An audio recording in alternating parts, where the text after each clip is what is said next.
È un po' come il diavolo e l'acqua santa. La felicità paga, come il benessere genera sviluppo, il titolo del festival dedicato al benessere e allo sviluppo economico e sociale, promosso da Avis Veneto con le Avis provinciali di Venezia, Treviso, Padova e Rovigo e con il contributo della Regione del Veneto.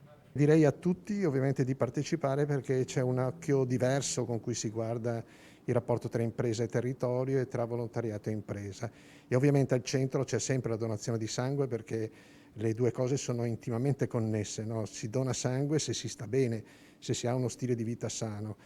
Una 3 giorni di festival, cioè di incontri online, dal 18 al 20 febbraio, in diretta streaming nei canali social di Avis, con l'anteprima mercoledì 17 della pièce teatrale Adriano Olivetti, Il sogno possibile. E non è un caso che ci si rifaccia proprio al noto imprenditore del Novecento che aveva tanto a cuore il benessere della comunità formata dai suoi stessi dipendenti, con le loro relazioni sociali.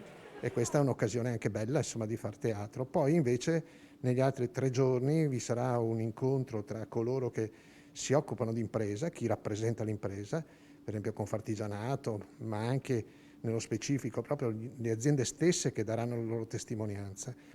Ad aprire il festival sarà l'assessore regionale alla sanità e servizi sociali Manuela Lanzarin. Star bene vuol dire star bene con se stessi, però vuol dire anche essere più produttivi perché si è più presenti. Se ci si ammala si sta a casa e si dà meno ovviamente contributo alla propria azienda.